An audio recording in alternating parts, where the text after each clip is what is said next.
selamat datang Bapak Ibu sekalian selaku operator PPDB khususnya di Kabupaten Buleleng jenjang SD dan SMP tahun 2024-2025. Di sini kami selaku tim PPDB Dinas Pendidikan Kabupaten Buleleng akan mencoba menjelaskan bagaimana proses pendaftaran, ya, kemudian kita akan mengeksplor beberapa menu yang ada di aplikasi PPDB Kabupaten Buleleng. Pertama-tama, untuk Bapak Ibu sekalian, sebagai operator SD atau SMP, pertama-tama yang bagi belum punya akun, silakan Bapak Ibu sekalian untuk daftar sekarang di sini. Oke ya, kita akan coba untuk daftar sekarang. Saya klik, kemudian saya akan pilih admin sekolah. Nah, setelah saya pilih admin sekolah, di sini kita tinggal isi saja. Pertama, saya akan pilih provinsinya Bali. Kemudian kota kabupatennya saya pilih Buleleng. Kemudian kecamatannya saya akan coba pilih Kecamatan Banjar. Kemudian setelah itu jenjangnya di sini saya akan mendemokan untuk jenjang SMP ya. Lalu kemudian saya akan coba pilih sekolahnya SMP 1 Banjar. Oke. Kemudian nama lengkapnya saya akan pilih namanya asal saja, misalkan Budi gitu ya. Kemudian nomor HP-nya juga nomor HP saya tulis asal aja. Tapi Bapak Ibu nanti ini kalau bisa nomor HP yang aktif ya. Kemudian emailnya saya akan coba email yang aktif. Tapi ini saya juga emailnya email demo ya. Bapak Ibu harus email aktif karena kenapa? Karena nanti link untuk perubahan emailnya bila mana nanti ada lupa password, Bapak Ibu nanti link perubahan passwordnya akan masuk ke email. Kemudian passwordnya di sini minimal 6 karakter, boleh bebas apa saja ya. Yang penting minimal dia 6 karakter. Kemudian setelah selesai semua ini, saya pilih klik registrasi. Oke. Nah, ketika Bapak Ibu operator SD dan SMP sudah membuat akun, maka di sini akan muncul adalah akun Anda belum diverifikasi, silakan hubungi admin PPDB online Dinas Pendidikan atau Disdikpora Kabupaten Buleleng. Oke ya. Jadi setelah ini Bapak Ibu sekalian silakan hubungi admin tim PPDB untuk bisa memverifikasi akunnya. Oke, untuk hal ini saya akan verifikasi dulu ya akunnya. Saya tadi namanya SMP. Coba ya, saya coba di sini paling bawah. Nah, yang ini ya, namanya Budi. Saya coba izinkan akses. Maka kemudian akun saya di sini sudah muncul menu-menu ya, menu-menu untuk kita melaksanakan PPDB online Kabupaten tahun 2024-2025. Lalu Bapak Ibu sekalian, untuk operator SD dan SMP nanti tampilannya sama. Di sini ada total pendaftar ya. Di sini sudah ada data dummy yang pernah kita uji coba sebelum-sebelumnya. Kemudian di sini ada yang total pendaftar, ada yang terverifikasi ada berapa orang, belum diverifikasi, kemudian total diterimanya ada berapa. Oke, ini adalah kalkulasi nanti dari total pendaftaran. Kemudian Bapak Ibu selaku operator, ya, yang paling penting adalah ketika Bapak Ibu selaku operator sudah berhasil masuk dan menunya sudah tampil, maka Bapak Ibu segera setting yang pertama. Kita mulai pelan-pelan ya. Yang pertama adalah data sekolahnya. Nah, data sekolah ini Bapak Ibu wajib diisi ya. Di sini ada NPSN, NSS-nya nanti diisi. Kemudian Kecamatan Banjar, kelurahannya kelurahan apa ya. Kelurahannya boleh lihat di sini ada beberapa kelurahan. Kemudian alamat sekolahnya, kode pos. Nah, titik latitude dan longitude ini untuk SMP harus benar. Karena kenapa? Karena misalkan Bapak Ibu salah dalam menentukan titik latitude longitude-nya, maka nanti akan salah pula dalam penghitungan jarak pada jalur zonasi. Contoh ya, misalkan saya akan buka maps-nya nih di sini. Saya akan coba buka maps.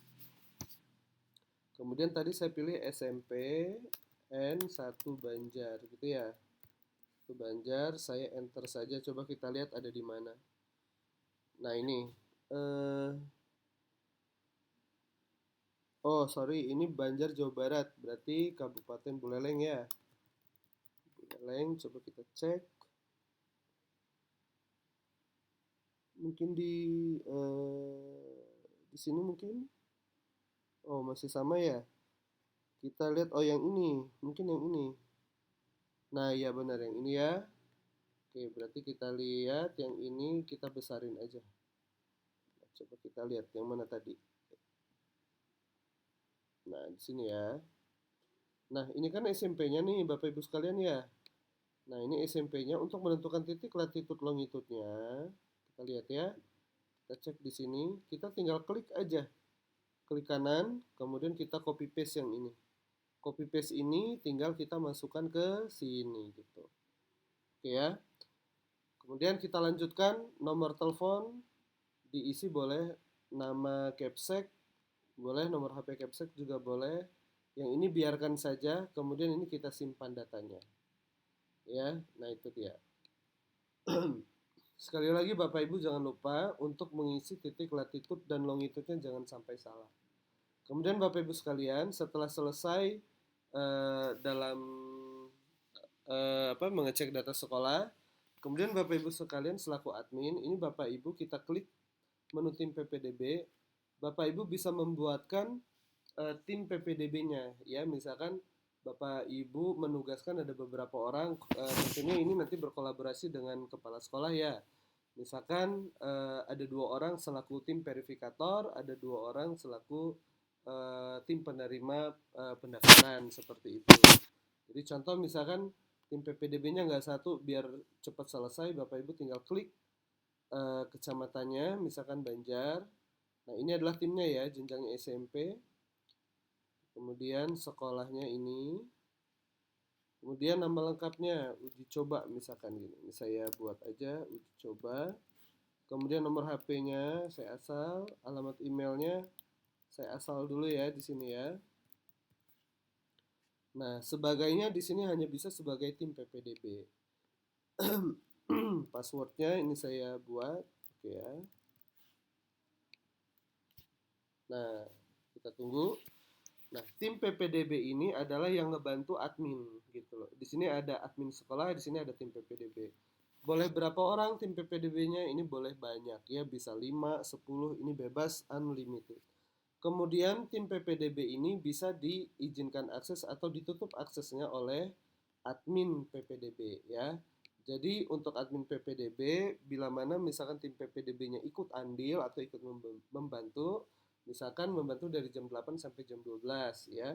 Nah, setelah jam 12 atau jam 1, admin boleh menutup aksesnya, besoknya dibuka kembali. Itu boleh seperti itu. Oke ya. Nanti boleh diedit juga datanya dan lain-lain gitu, seperti itu. Oke, ini kita biarkan aja izinkan akses. Kemudian setelah itu nomor kontak tim PPDB ini akan muncul ya, akan muncul nanti di data sekolah. Jadi Bapak Ibu sekalian, tim PPDB misalkan ada 5 orang, ada 10 orang ya. Jadi nomor kontaknya ini nanti akan muncul secara publik. Jadi kalau misalkan ada orang tua yang bertanya tentang pendaftaran di SMP 1 Banjar, jadi bisa menelpon ya, atau WA atau DM ya ke nomor kontak yang ada di sini gitu, seperti itu. Kemudian selanjutnya Bapak Ibu kita akan masuk ke menu daya tampung. Oke, nah ini daya tampung ya. Daya tampung di sini Bapak Ibu adalah daya tampung global ya, penerimaan untuk yang kelas 7. Nah, di sini perkaliannya adalah 32, seperti itu. Daya tampung ini sudah kami entrikan ya sesuai dengan SK Dinas. Nah, untuk pemecahannya adalah jalur zonasi berapa persen? Nah, jalur zonasi adalah 50% ya. 50% ini bisa kita rubah misalkan jadi berapa gitu ya. Nah, ini bisa kita rubah misalkan 55. Namun kalau 55 kan kelebihan ya 105. Berarti yang bisa kita rubah mana? Ini bisa kita kurangin gitu. Oke, seperti itu ya kurang lebih. Nah, tapi kita akan coba dulu sesuai dengan juknis dulu, yaitu 50 untuk afirmasi, maaf, untuk zonasi 50. Nah, 50% ini berapa siswa sih nanti yang yang diterima? Ya udah berarti 50% dari 352. Hasilnya adalah 176. Kemudian afirmasinya 15%. Perpindahan orang tuanya 5%. Nah, untuk prestasi akademik, untuk prestasi ini sebetulnya kan 30% ya Bapak Ibu sekalian ya. Nah, karena prestasi ini kita pecah menjadi akademik dan non akademik, maka ini kita berikan saja 25% untuk akademik, kemudian non akademiknya ini 5%. Nah, nanti Bapak Ibu, nanti seiring berjalannya waktu kurang lebih seperti ini. Bisa jadi nanti yang daftar di afirmasi sekolah Bapak Ibu itu tidak sampai 15%. Misalkan hanya 5% gitu kan ya. Hanya 5%. Nanti pas setelah penutupan. Nah, ketika dia hanya 5%, berarti kan masih ada 10% nih kuotanya. Nah, kuota 10% ini ya nanti sesuai juknis ya, nanti boleh dipindahkan misalkan ke jalur apa nih? Jalur zonasi atau ke jalur prestasi. Misal kita pindahkan ke prestasi ya, ini kan 5%, berarti yang jalur prestasi akademiknya akan bertambah menjadi 10%, yang 25 ini menjadi 35 gitu ya. Nah, oke, jadi pas 100%. Tapi kalau Bapak Ibu kekeh ini nggak mau ditambah terus ini disimpan aja, maka dia tidak akan bisa ya. Jadi memang harus 100%. Jadi kita tambahkan ini menjadi 35. Baru kita simpan. Nah, sukses ya. Tapi nanti perubahan ini jangan dulu di awal-awal. Ini biasanya nanti ya, begitu kita tahu afirmasi yang diterimanya ada sekian orang, presentasi yang kepakainya hanya sekian persen, berarti Bapak Ibu bisa memindahkan kuotanya ke jalur yang lain. Oke, yang ini saya akan kembalikan ya, akan kembalikan sesuai dengan porsi semulanya, kemudian ini kita simpan. Oke, ini udah selesai. Kemudian Bapak Ibu sekalian, kita balik lagi ke beranda. Sekarang kita akan melihat yang data zonasi. Untuk data zonasi ini Bapak Ibu sekalian, ya, ini data zonasi ini adalah data zonasi untuk sekolah SMP 1 Banjar. Jadi siapa-siapa saja yang boleh mendaftar di sekolah SMP 1 Banjar, yaitu ini wilayah zonasinya, ya.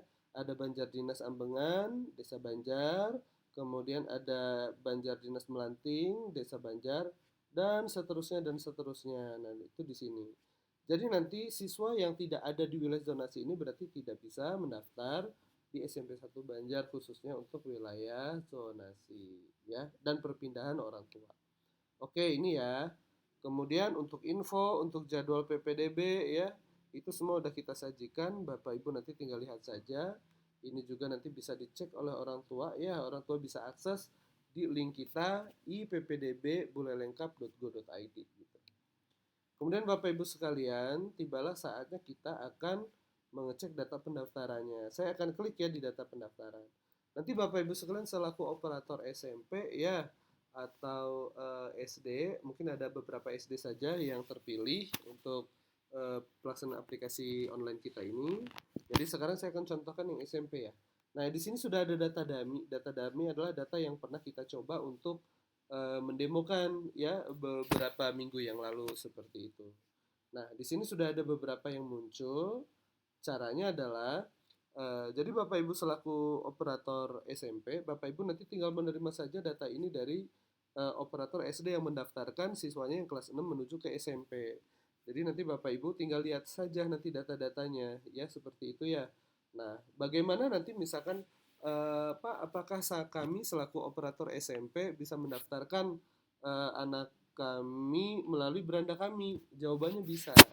Jadi yang bisa mendaftarkan nanti dari kelas 6 ke SMP itu bukan hanya operator SD-nya, tapi adalah operator SMP juga. Misalkan SMP 1 Banjar nih, ada orang tua gitu ya, ada orang tua atau siswa yang pengen didaftarin oleh operator SMP-nya itu bisa. Jadi caranya seperti apa? Caranya kita tinggal klik tambah aja ya. Di sini klik tambah, nanti akan muncul ada afirmasi, ada perpindahan orang tua, ada prestasi akademik, prestasi non akademik dan zonasi. Nah, di sini saya akan mendemokan yang jalur zonasi ya Bapak Ibu ya. Bila mana nanti ada orang tua siswa yang minta tolong ke Bapak Ibu sekalian untuk mendaftarkan anaknya. Nah, di sini saya hanya mencontohkan satu jalur saja, yaitu jalur zonasi. Dengan saya mencontohkan jalur zonasi ini, artinya saya mencontohkan untuk seluruh jalur Bapak Ibu sekalian. Kenapa? Karena formatnya sama. Jadi nggak perlu saya contohkan lagi untuk jalur-jalur yang lain. Yang beda apanya? Yang bedanya nanti adalah untuk syarat-syarat upload filenya. Seperti itu saja. Oke, yang pertama saya akan coba klik yang zonasi ya. Sekali lagi Bapak Ibu, saya hanya akan mencontohkan zonasi. Dengan saya mencontohkan zonasi, artinya saya mencontohkan untuk jalur yang lain. Saya klik zonasi di sini. Nah, di sini setelah zonasi, Bapak Ibu operator SMP, di sini akan kelihatan nih asal daerah kita mau pilih yang mana gitu ya. Yang luar kota atau yang dalam kota. Kalau yang dalam kota, ini artinya kita tinggal panggil NISN-nya saja yang datanya sudah masuk ke database kita, yaitu data Dapodik dari SD gitu ya. Nah, kalau untuk yang luar kota, artinya apa? Untuk yang luar kota adalah siswa-siswa atau orang tua yang berasal di luar Kabupaten Buleleng. Misalkan seperti Denpasar, ya Bangli, atau Gianyar yang mereka mau masuk ke untuk mau menyekolahkan anaknya di Kabupaten Buleleng. Nah, itu pakai yang luar kota aja. Kenapa? Karena database-nya tidak ada di kami. Jadi ini entry-nya manual saja. Nah, kemudian Bapak Ibu sekalian, yuk kita akan contohkan yang dalam kota. Kemudian saya ambil pilih yang NISN, kemudian saya masukin NISN-nya. Saya akan mencontohkan di sini saya sudah ada NISN ya berdasarkan database yang sudah kita import. Nah, saya coba asal saja saya tarik NISN-nya yang ini ya Bapak Ibu ya. Nah, ini kemudian saya copy ke sini. Kita akan contohkan. Kalau NISN-nya benar, ketika kita cari data, maka nanti datanya akan keluar. Tapi kalau NISN-nya salah, maka kalau ketika kita cari data, maka tidak akan keluar. Saya akan coba hapus yang satu di belakangnya ya. Kita coba cari, maka yang muncul, maaf, NISN yang Anda masukkan tidak ada. Silakan cek kembali. Nah, itu seperti itu ya pesan warningnya. Sekarang saya akan cari datanya nih. Oke, maaf, NISN yang Anda masukkan tidak ada, silakan cek kembali. Nah, berarti salah nih Bapak Ibu kita masukin NISN-nya. Coba kita, oh iya ini salah ya, ini kita masukin bukan NISN tapi yang ini NPSN. Yuk sekarang kita benarkan, berarti kita copy yang ini ya. Kita copy yang ini, kita Ctrl C, kemudian saya Ctrl V. Nah, itu muncul ya. Jadi tadi kita panggil NISN yang tadi, maka ini adalah muncul nick-nya. Nah, Bapak Ibu operator ya untuk SD atau SMP yang mau mendaftarkan siswanya, bagian ini tidak boleh kosong, jadi harus diisi semua. Di sini sudah ada data-data dari Dapodik. Kalau misalkan ada kesalahan, silakan diperbaiki ya. Misalkan ada kesalahan tanggal lahir dan lain-lain gitu ya, ini silakan diperbaiki. Oke, kita isi yang masih kosong, agamanya di sini kita Hindu ya. Kemudian nik ibunya saya tulis asal saja di sini. Kemudian pendidikan ibunya saya asal, penghasilan asal, nomor HP ibunya ini harus yang aktif, alamatnya saya tulis asal saja, gitu ya. Oke, kemudian jalurnya udah jelas tadi kan kita pilih zonasi. Nah kemudian di sini ada tanggal KK Bapak Ibu sekalian. Tanggal KK ini adalah wajib untuk jalur zonasi ya dia umurnya harus 1 tahun tanggalnya gitu. Nah 1 tahunnya dari mana terhitung dari 1 Juli 2024. Jadi kalau misalkan tanggal kakak ibu di bulan Agustus tahun 2023 itu sudah pasti ketolak ya karena itu kurang dari 1 tahun. Tapi kalau misalkan kakak ibu tanggal 1 Juli 2023 maka tidak akan ketolak. Oke, di sini saya ambil contoh saja yang bulan Juni nih misalkan. Bulan Juni tanggal 5 bulan Juni tahun 2023 ya. Kalau bulan Juni udah pasti dia diterima ya karena dia lebih dari satu tahun 1 bulan kurang lebih seperti itu. Kemudian kita pilih Bapak Ibu di sini adalah asal daerahnya dalam kota. Kemudian nah ini alamat pendaftar. Alamat pendaftar ini adalah wajib sesuai dengan kakak ya. Bapak Ibu boleh misalkan kakaknya misalkan ada kasus Pak ini kakaknya kurang dari 1 tahun tapi sebetulnya ini kakak baru dia gitu jadi karena ada penambahan adiknya yang baru lahir atau ada yang lain-lain. Nah sebaiknya Bapak Ibu cantumkan kakak lamanya. Kalau tidak ada silakan tanyakan sama di Sdukcapilnya ya atau minta kakak lamanya. Seperti itu. Oke, kita ambil ya di sini. Masuk alamat pendaftar. Kota Kabupaten udah pasti Buleleng, kecamatannya Kecamatan Buleleng, kemudian kelurahannya adalah kelurahan. Nah, kita ambil di sini. Untuk pendaftar ini tolong kelurahannya jangan ambil yang ini ya, tapi kelurahannya itu ambil yang ada desa atau banjarnya yang ini, yang ada strip. Nah, ini ya. Lingkungan Tegal Mawar. Nah, ini semuanya ini nih diambil. Yang atas ini jangan ya, karena ini adalah kelurahan yang tidak termasuk wilayah zonasinya. Contoh misalkan nih anak ada di lingkungan Tegal Mawar, Banjar ya. Sekali lagi Bapak Ibu sekalian, untuk memilih kelurahan ya atau wilayah zonasi, karena kan kita jalur zonasi, jangan memilih yang seperti ini yang di atas ini, tapi pilihnya yang di bawah gitu ya, yang ada stripnya ya, atau yang ada desa Banjar. Nah, atau maaf, maksudnya Banjar desa, lingkungan yang seperti ini yang dipilih. Saya sekarang akan pilih contoh yang lingkungan Tegal Mawar ya, Tegal Mawar. Oke, lihat Bapak Ibu sekalian. Oh iya, tadi kan kita udah narik NISN yang di sini ya. Kalau dia NISN-nya benar, maka di sini juga akan muncul titik latitude longitude-nya. Nah, titik latitude longitude-nya ini otomatis kita dapat dari pendaftaran, maaf, dari data Dapodik yang Bapak Ibu operator SD upload ya.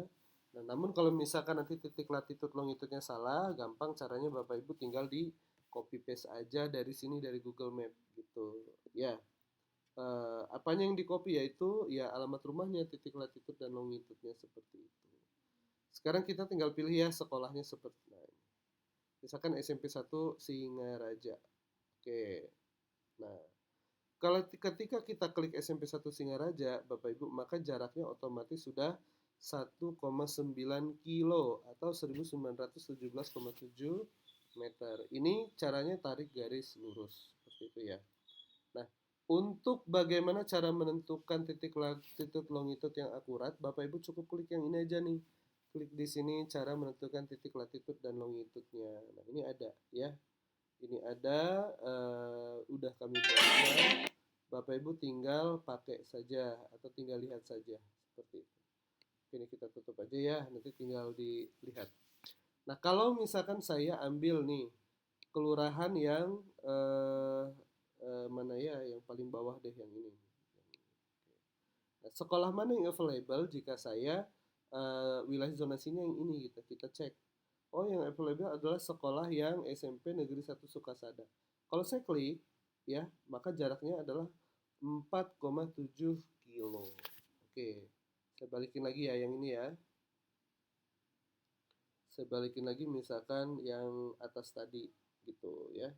Kalau yang atas tadi adalah SMP 1 Singaraja. Nah, karena saya adalah operator karena saya adalah operator SMP 1 Banjar Bapak Ibu, maka di sini saya akan pilihnya coba Kecamatan Banjar gitu. Oke. Kelurahannya saya cari yang paling atas dulu ya. Nah, di sini yang munculnya ada SMP 3, SMP 2, SMP 2 Banjar, SMP 2 Sukasada, dan lain-lain. Tapi kalau saya pilih yang ini misalkan, nah yang ini, maka yang munculnya adalah SMP 3, SMP 4, dan SMP Satap 1. Coba saya akan pilih yang hanya SMP 1 Banjar aja misalkan ini, coba ya. Kita cek. Nah, ini dia.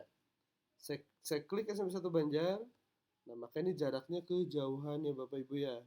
Itu jaraknya dia 18,8 kilo. Ini besar. Ini jaraknya jauh sekali. Nah, sekarang saya pura-puranya akan merubah titik latitude dan longitude-nya ini. Oke ya, saya akan coba merubah. Misalkan rumahnya di sini nih ya. Rumahnya di sini. Ini rumah siswanya, ini jarak dari SMP 1-nya. Oke, kita cukup klik kanan aja di sini, kemudian kita klik yang ini ya. Lalu saya akan rubah. Saya akan ganti tuh ya. Yang ini punya latitude, yang ini punyanya longitude. Jadi yang punya longitude ini saya masukkan ke kolom yang paling bawah.